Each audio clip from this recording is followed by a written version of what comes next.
Oui, cher entrepreneur, une fois que nous avons abordé les différentes sections que vous pouvez intégrer à votre page, nous allons maintenant continuer notre cours sur la personnalisation des différentes pages web. Nous avons abordé en tout début la personnalisation de la page d'accueil et nous allons continuer avec le deuxième point qui concerne la personnalisation de la librairie. Je l'ai dit dès le départ, la librairie est la page sur laquelle un client peut accéder à tous ses produits. La précision vaut son pesant donc à tous ces produits. Cela veut dire que si votre client achète uniquement votre livre, il n'aura accès qu'à ce livre lors de l'ouverture de la page librairie.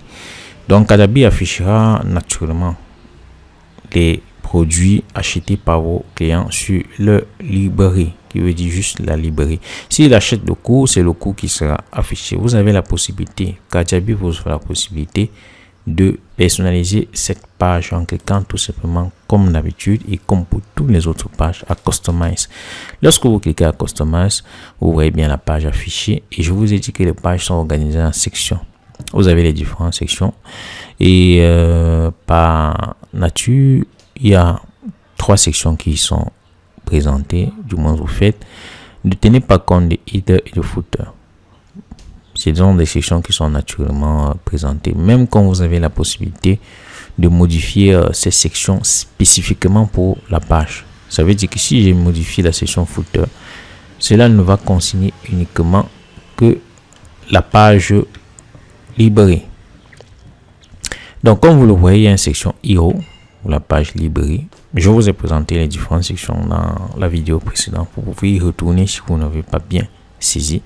Vous avez la section Hero, vous avez la section Product là. C'est là où les produits seront présentés et vous avez la section Recommanded courses, c'est-à-dire les cours que vous pouvez recommander à vos apprenants. Voilà. Donc je pouvais bien ajouter un cours et naturellement la page serait ouverte. Alors dans les différentes sections, la personnalisation des pages a trait à la personnalisation des différentes sections aussi.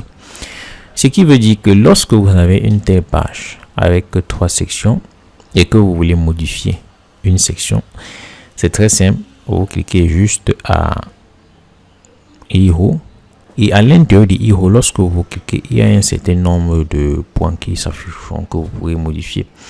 Notamment, par exemple, lorsque je clique à Hero, j'ai la possibilité de modifier quoi d'après vous? J'ai la possibilité de modifier le texte, le titre, du moins, et l'image d'arrière-plan.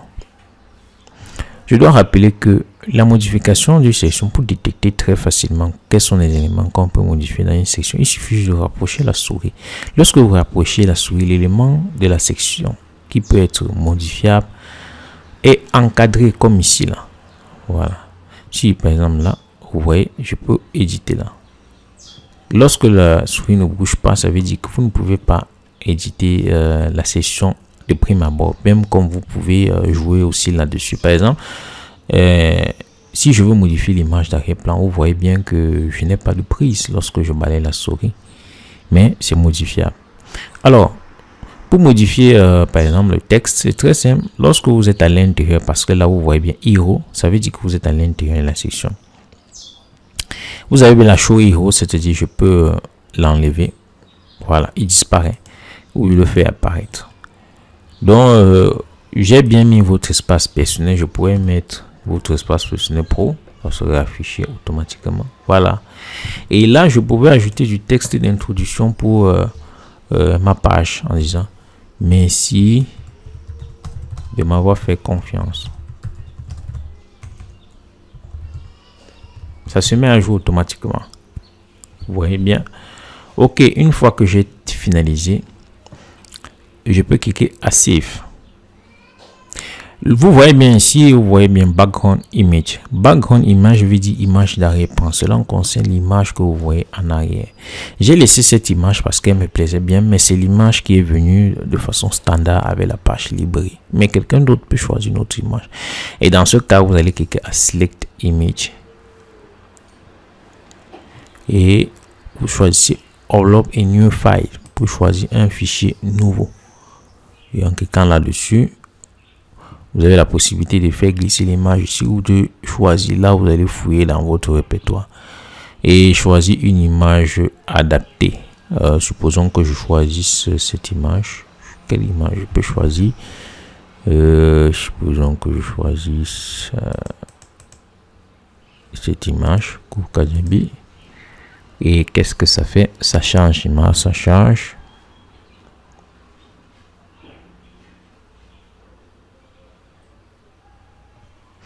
Et là, ça va intégrer l'image. Voilà, vous voyez bien, l'image a été intégrée. Et après, vous pouvez... vous voyez bien, l'image a été intégrée. Donc, voilà comment se modifier les différentes sections d'une page. Là, nous sommes dans la page librairie. Vous pouvez modifier là, mettre là mes produits. Ici, et cela se modifie. C'est comme ça qu'on modifie. Lorsque vous allez ouvrir pour la première fois cette page, je vous rappelle que tous les textes seront en anglais. Et si les textes sont en anglais, ne vous dérangez pas, vous pouvez les mettre en français. Par exemple, voilà. Pour ce bouton-là, voir le cours. Le texte était en anglais et moi j'ai mis un texte en français. Voir le cours. Et le style de bouton peut être modifiable. Là, vous avez la solide. Voilà comment cela va s'afficher. Voilà. Et vous pouvez prendre une autre couleur en cliquant ici, bouton color. Même le texte peut avoir une autre couleur. Si je veux pas la couleur bleue, c'est très simple. Je clique là et j'ai la couleur orange. Voilà. Donc, c'est pareil. Vous entrez à l'intérieur de chaque section. Vous faites les modifications que vous voulez. Et après, vous sortez. Les produits qui sont ici sont importés automatiquement. Tous les produits que vous avez créés sont importés automatiquement. Vous n'avez pas besoin, c'est pour cela que le curseur ne bouge, ne s'active pas ici, parce que vous n'avez pas besoin de toucher un point là-dessus. Si vous avez 10 produits, automatiquement ces 10 produits s'afficheront. Vous les voyez tous parce que vous êtes administrateur, donc vous avez la possibilité de voir. Mais votre client qui a acheté un cours ne verra qu'un seul cours. Et après, vous pouvez venir ici recommander des cours. C'est-à-dire, c'est une forme de publicité. Vous dites, par exemple, si vous avez un cours sur Excel qui a Excel débutant, Excel intermédiaire et Excel avancé, s'il a peut-être acheté un cours Excel débutant, vous pouvez ici venir cours recommander, vous lui mettez du Excel. Voilà, vous pouvez lui mettre du Excel intermédiaire. Si il a acheté le cours Excel intermédiaire, vous pouvez mettre du Excel avancé. Et comme vous avez créé vos cours, lorsque vous allez cliquer ici, il va rechercher et il va lister les cours. Voilà. Si vous n'avez pas encore créé le cours, vous pouvez laisser la partie là vide et revenir là-dessus pour modifier. Ok, cher entrepreneur. Donc voilà comment on personnalise la page librairie, la page que vos visiteurs verront une fois qu'ils auront acquis votre livre. On se retrouve dans la vidéo suivante pour la personnalisation d'une autre page, la login page, la page de connexion. Une fois que vous avez fait les différentes modifications, n'oubliez pas, je insiste là-dessus, n'oubliez pas de cliquer à Save. Si vous faites toutes les modifications à l'intérieur, comme je l'ai fait, et vous ne cliquez pas à Save, vous aurez perdu, vous serez surpris qu'à la fin, après avoir fait toutes les modifications qu'il faut, rien n'aura pris, rien du tout. Vous serez à la case départ. Donc, n'oubliez jamais de cliquer à Save pour valider les différentes modifications. Donc, ainsi, voilà comment on personnalise la librairie page. Allons tout de suite pour voir comment cela se fait aussi avec la login page, la page de connexion. À tout de suite, cher entrepreneur.